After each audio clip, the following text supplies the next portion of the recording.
네, 여러분. 지난 시간에 이어서 불교 미술의 상징 제2차 시로 탑과 불상의 발전에 대해서 살펴보겠습니다.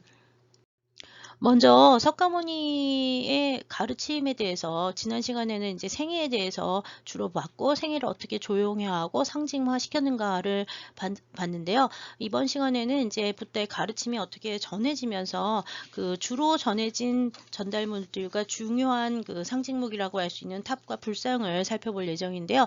그 전에 먼저 붓다의 가르침을 간단하게 이야기를 하면 기본적으로 석가의 가르침은 그 사성제와 팔정도라고 하는 것이 이제 중심이 됩니다. 여기 숫자가 4나 8이 굉장히 많이 나오는데요. 4와 8, 특히 8은 완전함을 가르치는 숫자라고 얘기를 하고 있고요. 그 다음에 이제 삼보라고 하는 게 계속 많이 나오는데요. 불교에서는 이 삼보가 불, 법, 승 세 가지입니다. 그러니까 붓다와 그 다음에 다르마와 그 다음에 승가. 이게 세 가지인데요. 나중에 보면 삼보표라고 하는 상징물이 인도에서 이미 기원 전후에 이제 나타나서요. 삼보표는 내내 그 불교의 상징물로 많이 쓰이게 됩니다. 거기서 나오는 삼보라고 하는 건 이 불법승 세 가지라는 걸 좀 기억하실 필요가 있고요. 요 세 가지가 있어야 불교 교단이 이어진다고 보고 있어요. 그리고 이제 이 승단이라고 하는 게 여기 승에서 말하는 승단이 성립하는 거는 역시 노계원의 초전법륜이기 때문에 아까 보셨던 사슴과 법륜이라고 하는 게 계속 중요한 상징물로 등장합니다. 그 다음에 이제 기본적인 승가 조직은 남자가 출가를 하면 비구, 그 다음에 여자가 출가를 하면 비구니, 그 다음에 이제 재속 신자들 중에서 남자가 우바세, 그 다음에 여자 우바이 이렇게 해서 네 가지의 조직으로 구성이 되어 있고요. 불교 경전은 크게 3장, 트리피타카라고 해서 세 개의 바구니로 구성이 되어 있다라고 얘기를 하는데 3장이라는 건 세 개의 바구니예요. 근데 여기 이제 경이라고 하는 게 첫 번째 바구니. 이거는 부처께서 남긴 말씀이고요. 율이라고 하는 거는 승가에서 지켜야 할 규율을 말해요.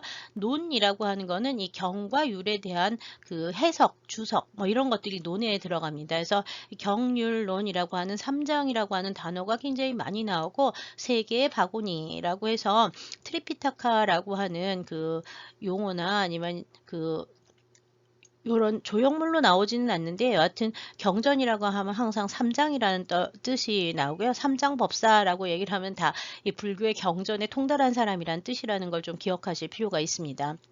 아까 1차 시에서 붓다의 열반 이후에 그 화장을 하고 다비를 하고요. 그 다음에 그 다비에서 얻어진 사리를, 부처의 사리를 그 탑에다가 모셨다고 했죠. 그래서 이제 근본 8탑이 있었는데, 8개의 탑이 있었는데, 처음에는 그 근본 8탑이 다시 그 아쇼카 왕 때 열려가지고 8만 4천 탑이 됐다고 얘기를 했어요. 8만 4천 개.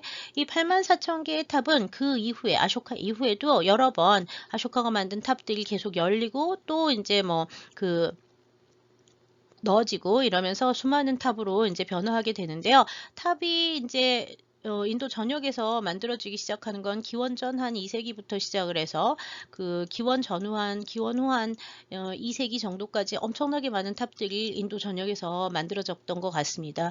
근데 현재 남아있는 탑 중에서 그 원래 탑 형태를 가장 잘 갖추고 있는 오래된 탑이 이 산치대탑, 지금 보시고 있는 산치대탑인데요. 기원 후 1세기 전반경이라고 추정이 되고요. 여기도 이제 아쇼카의 석주가 출토가 됐기 때문에 아쇼카가 만든 탑 중에 하나였을 거라고 보고 있습니다.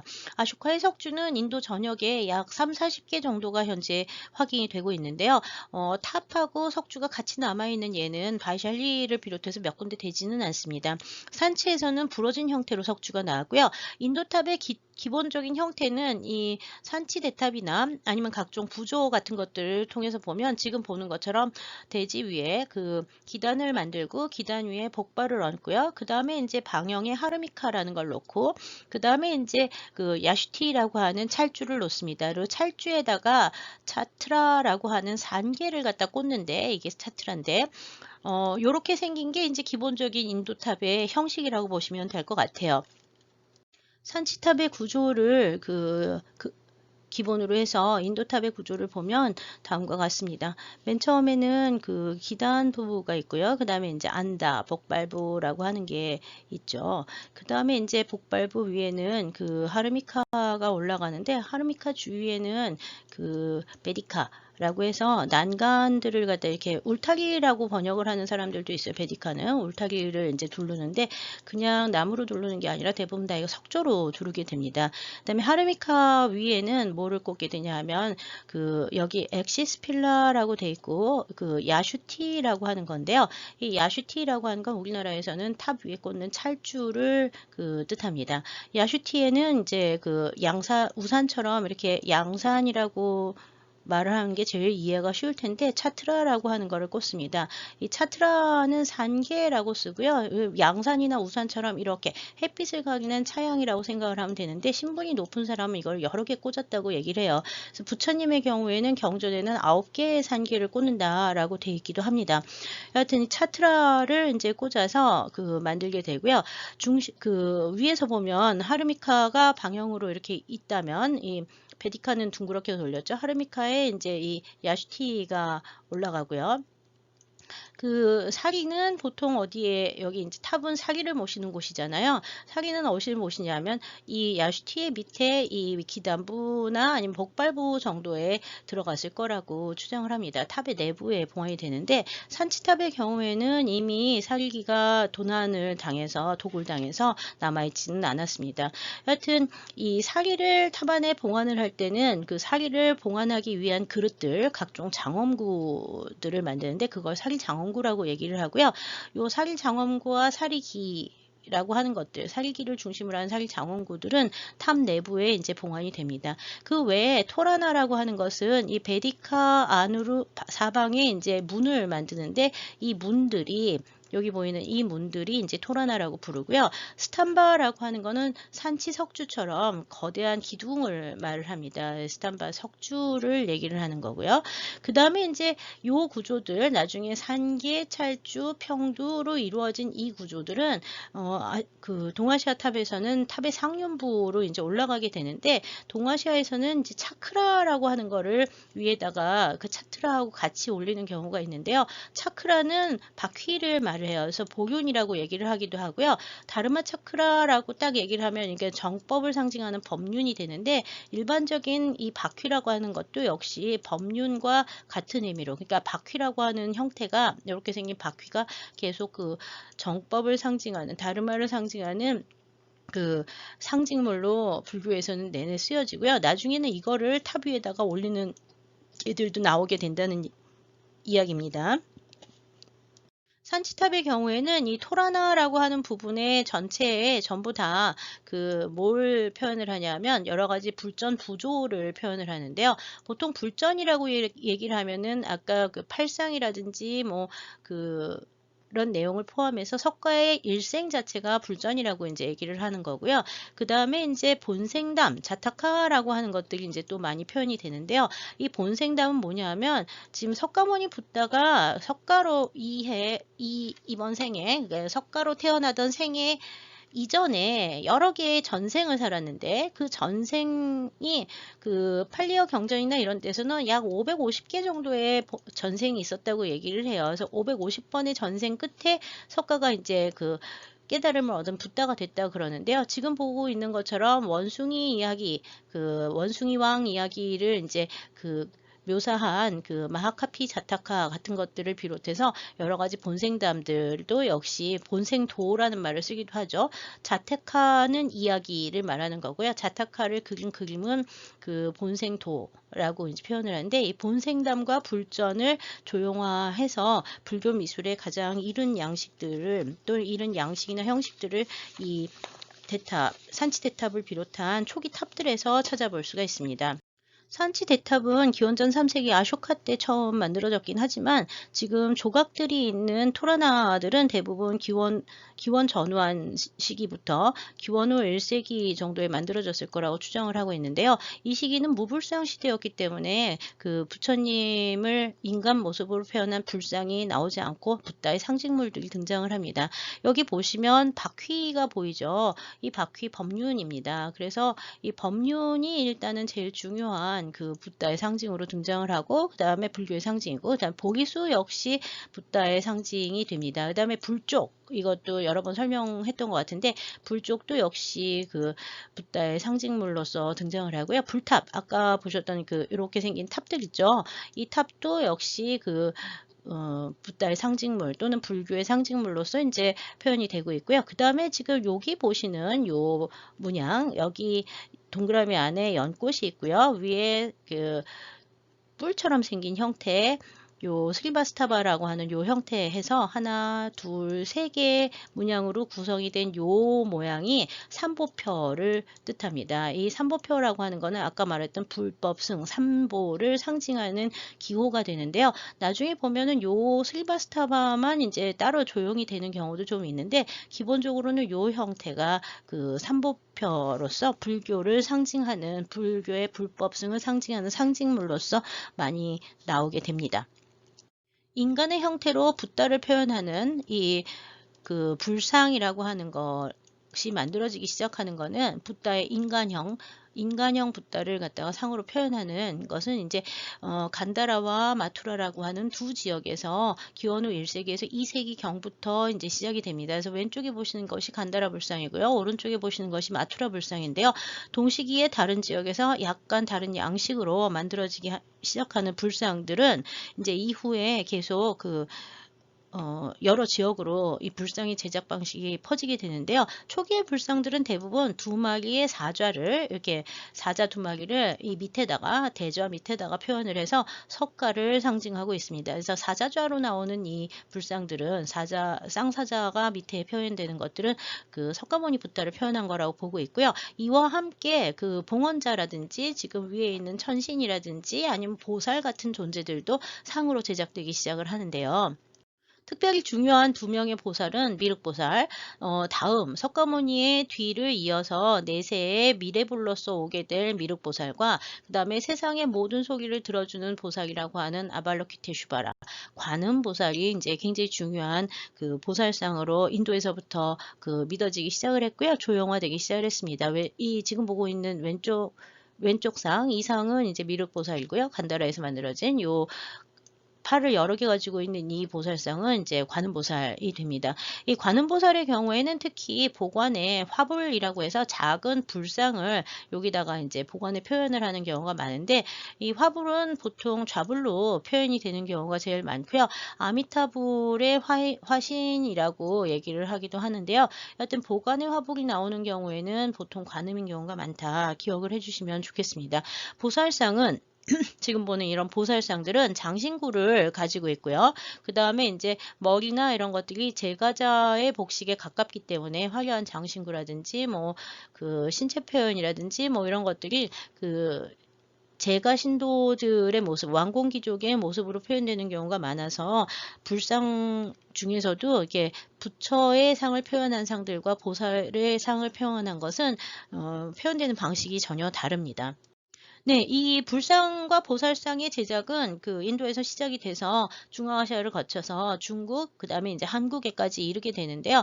지금 보시는 간단한 도면에서 보면 붓다, 불이라고 하는 불상의 경우에는요, 지금 제가자의 모습이 아니라 완전히 출가자의 복식으로 법의를 입고 나옵니다. 그 다음에 이제 이 불상의 부처님 같은 경우에는 그 32상 80종호라고 해서 32가지의 신체적 특징과 80가지의 작은 신체적 특징을 갖고 있다고 하는데요. 거기 제일 특징적인 게 머리는 나발이라고 해서 소라처럼 이렇게 말리는 형태의 머리카락이 표현이 되고요.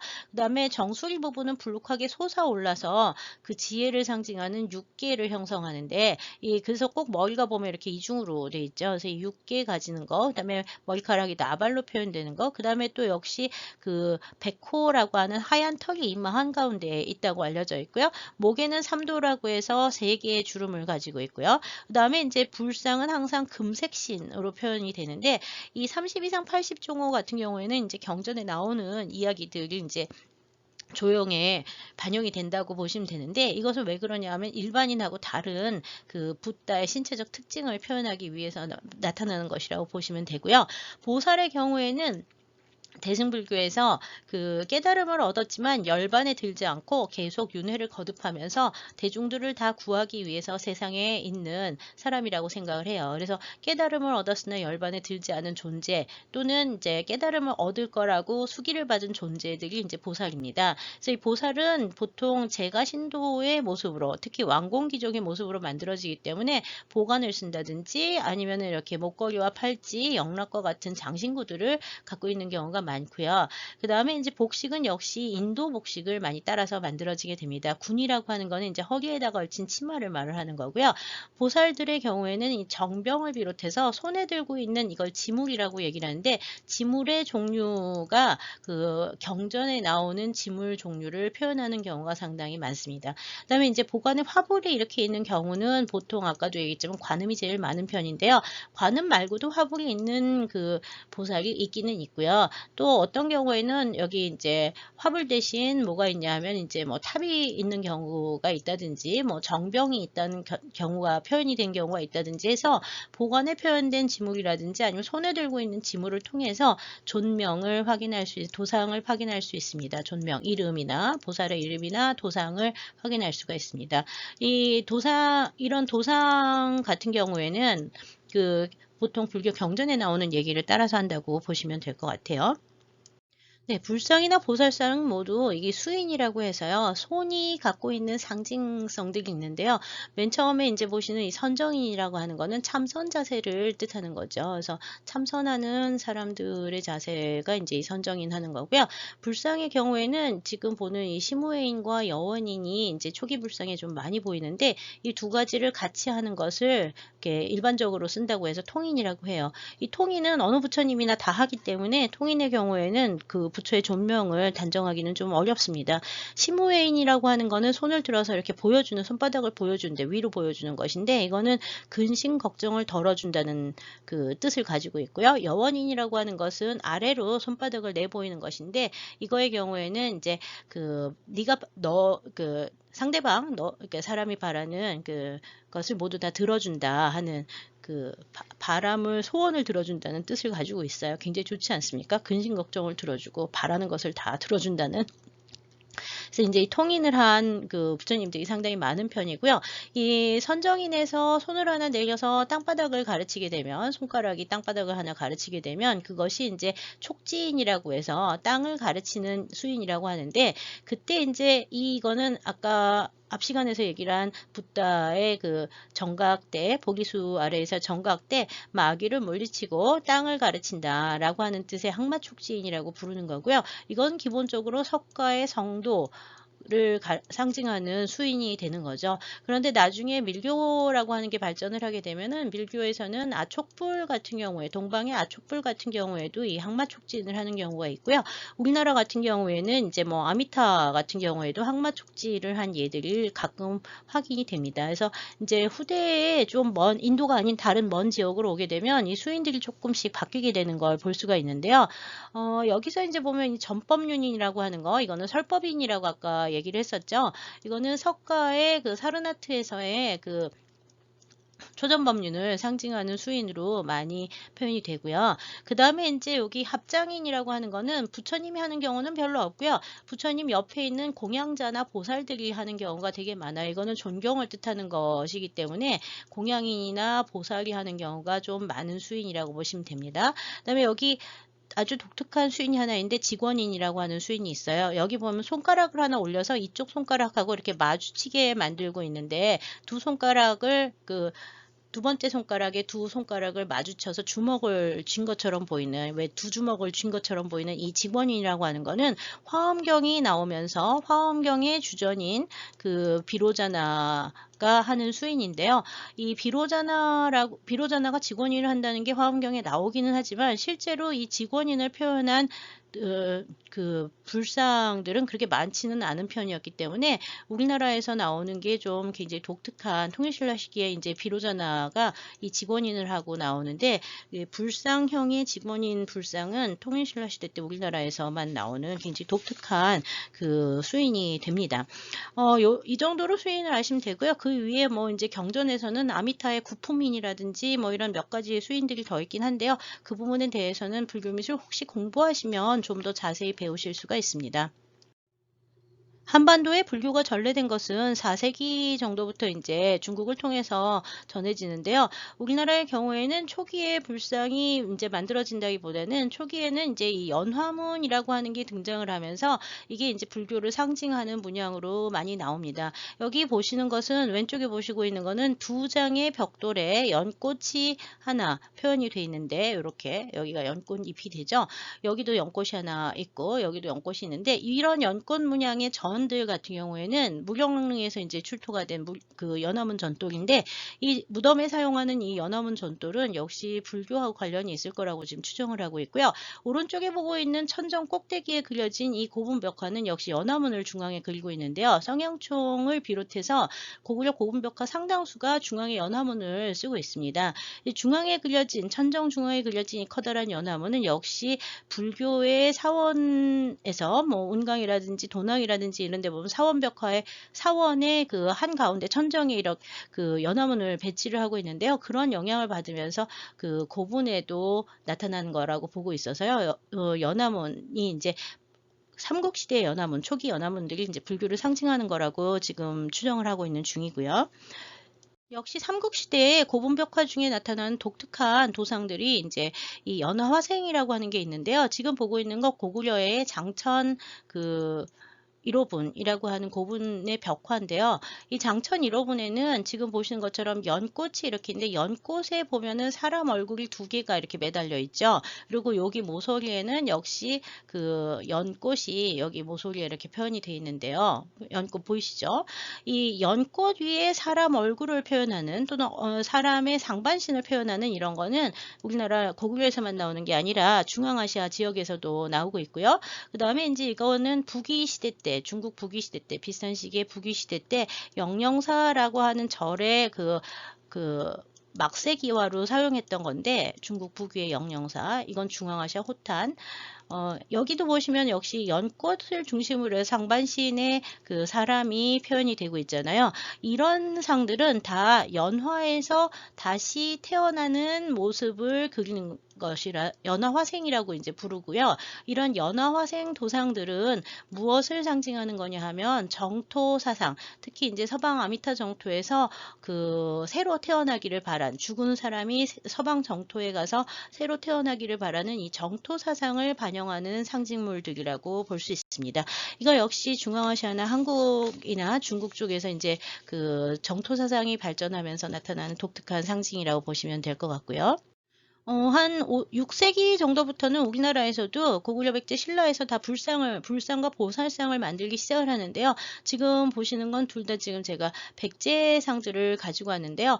인도의 불상들이나 보살상하고는 양식이 많이 다르죠. 그렇지만 여기도 보면 그 관음보살의 상징이라고 할 수 있는 복원의 화불이 있어서 이 금동보살 같은 경우에는 그 화불이 있는 관음일 거라고 추정을 하고 있고요. 여기는 선정인의 불자상이 이제 나오고 있는데요. 선정인이나 통인 같은 경우에는 어느 불상이나 다 알 수 있기 때문에 존명은 알 수 없습니다. 여하튼 이런 불보살상들이 이제 만들어지기 시작을 하면서 한국이나 중국 쪽에서는 인도하고는 달라지는 그 도상적 변형들이 좀 일어나게 되는데요. 조금 전에 보신 이 석가의 초전법륜상, 인도 사르나트에서 나온 초전법륜상의 경우에는 밑에 사슴과 그 다음에 이제 그 법륜이 표현이 되어 있고 설법인을 한 불자상이 만들어지면서 이게 사르나트의 초전법륜상이라고 얘기를 했는데요.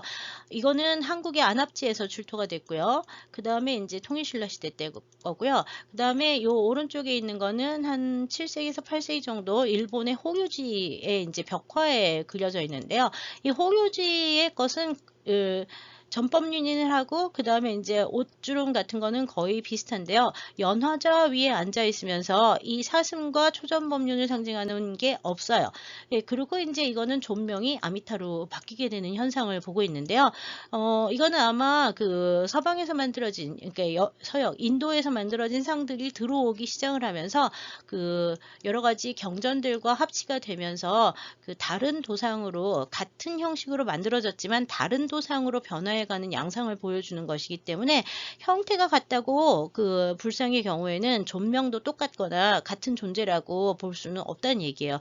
이 두 개 같은 경우에는 아미타, 이쪽은 석가가 되니까 비슷한 형태의 상들이 만들어지긴 하지만 의미가 바뀌는 현상들이 중국이나 그 다음에 한국, 일본 쪽에서는 나타나게 돼서요. 인도하고는 좀 차이를 보이는 게 특징입니다.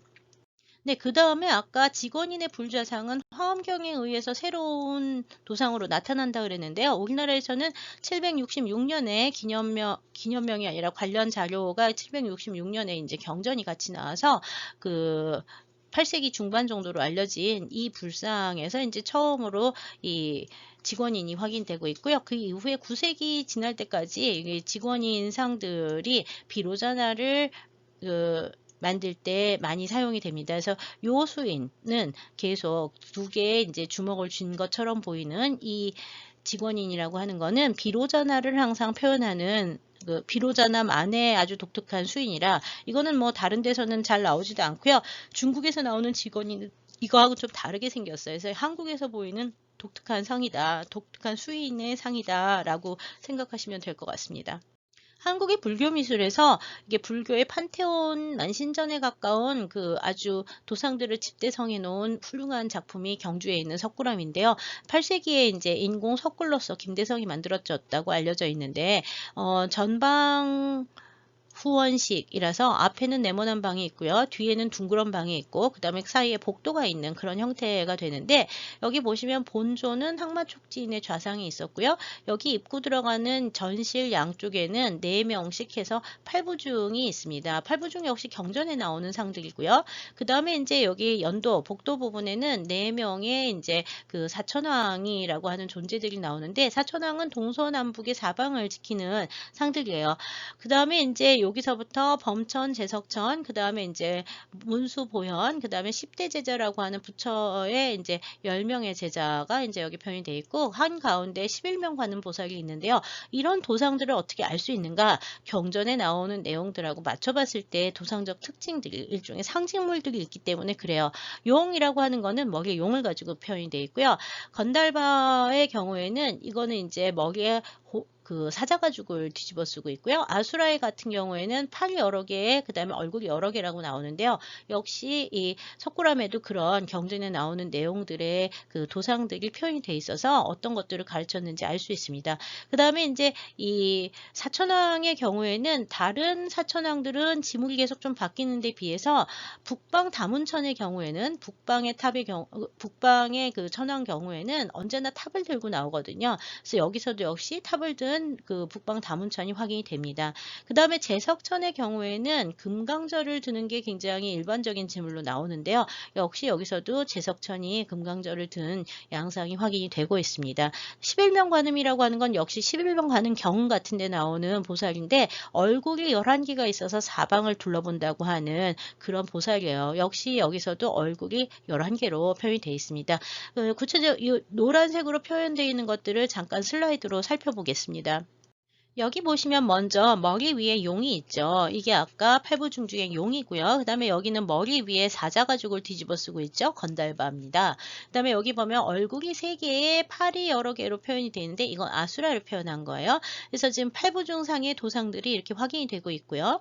그다음에 범천과 제석천 중에서 제석천의 경우에는 무기에 해당하는 금강저 이렇게 생긴 게 금강저인데 여기 보시면 요 상이 금강저를 들고 있습니다. 그래서 이것이 제석천이라는 걸 알 수 있어요. 그다음에 경전에 나오지 않지만 이 제석천의 경우에는 왼손에는 금강저를 들고 있는데 오른손에 들고 있는 이 총체같이 생긴 이거는요 불자라고 하는 건데요. 이 불자는 제석천과 범천이 모두 다 들고 있어서 아마 범천과 제석천 같이 높은 그 천신을 상징하는 지물로 사용이 된 것 같습니다. 11명 관음 보살의 경우에는 여기 얼굴이 하나 있고요. 여기 작은 얼굴들이 여러 개가 있는데 이게 모두 11개가 있어요. 그래서 이 11개의 먹이를 가진 11명 관음 보살이 경전대로 그대로 조용히 되면서 그 도상적 특징들이 확인이 되고 있습니다.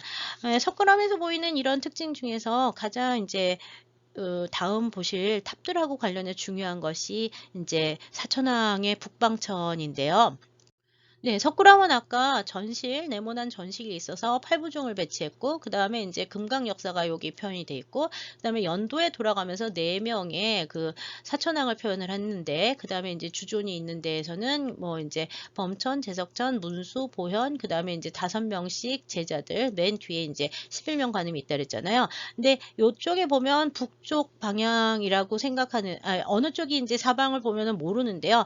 여기 보는 요 상이 탑을 들고 있어요. 지금 탑을 들고 있죠. 이 탑을 든 상이 바로 북방 다문천에 해당합니다. 동쪽의 상은 지금 칼을 들고 있는데요.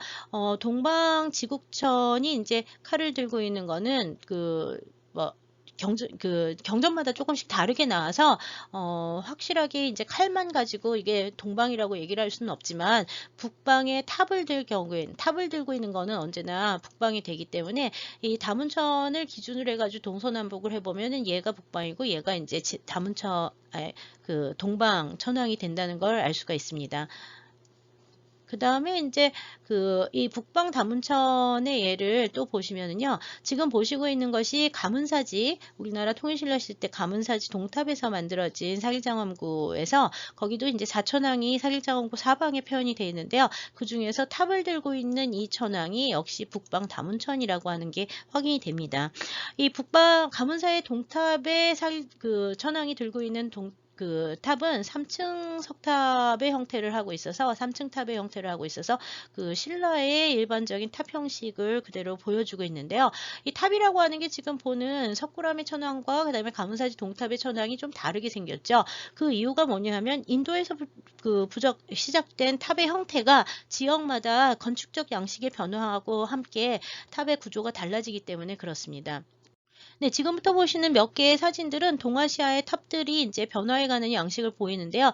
초기에 복발탑이라고 하는 거는 인도에서 전래된 탑 형식입니다. 요거는 이제 보통 복발탑이라고도 하지만 서역식 보탑이라고 하는 이름을 부르기도 하는데요. 이 복발탑이나 서역식 보탑들은요, 단층탑으로 만들어지는 경우가 많은데 이것이 이제 1층의 그 기와집 같은 형태에 이어서 붙이게 되면요. 높은 3층, 5층, 9층, 7층에 이르는 아주 높은 탑을 형성을 하면서 다층식으로 이제 탑이 바뀌게 되거든요. 그러면 위에 있었던 이 복발부라고 하는 부분들이 탑 위에 올라가게 됩니다. 그래서 인도탑의 형태가 그대로 탑의 위에, 목탑이나 석탑 위에 올라가게 되면 그게 이제 탑의 상륜부를 형성을 하게 되는데요. 그렇기 때문에 원래 인도탑의 형식이 없어지는 것이 아니라 이 윗부분으로 남아서 간다고 보시면 됩니다. 그래서 밑에는 목조 건축의 양식을 따라서 탑신부와 기단부를 만들고요. 위에 상륜부는 인도에서부터 전해지는 그 복발탑 형식이 계속 이어지면서 여기 노반이라고 하는 게 있고요. 이게 하르미카가 되는 거고요. 그 다음에 이제 그 위에 복발, 그 다음에 앙화가 있고 그 위에 보균과 보계가 있는 그 다음에 꼭대기에 이제 여기 찰주라고 하는 게 있어서 찰주와 보균, 보계로 이어지는 이런 그 복발탑 형식이 상륜부를 형성을 하면서 석탑이나 목탑이 이제 동아시아에서 조용화된다라고 하는 거를 기억하면 좋겠습니다. 그러니까 인도탑의 형식이 없어지는 게 아니라 상징목이라고 하는 건 없어지지 않고요. 계속 형태를 달리하면서 계속 이어지게 됩니다. 그래서 인도탑 형식이 동아시아에서도 한국에서도 계속 이어져서 상륜부를 구성하게 된다는 걸 기억을 하시면 될 것 같습니다. 탑은 계속 굉장히 중요한 상징물이기 때문에 탑의 형태가 지역마다 건축 양식에 따라서 변화하게 되지만 기본적인 이 구조, 인도탑의 구조들이 사라지는 것은 아니라는 거죠. 네, 지금 보시고 있는 게 이제 통일신라 시대 때 석가탑인데요. 석가탑의 이 밑에 부분은 이렇게 한국의 석탑 양식으로 만들어졌지만 위 부분, 상륜부는 인도탑의 형식이 변형이 되면서 더 높고 장식적으로 만들어져서요. 서역식 보탑 또는 인도식 탑이라고 하는 거의 형식이 상륜부를 형성하게 된다는 게 이런 형태라고 생각하시면 될 것 같습니다.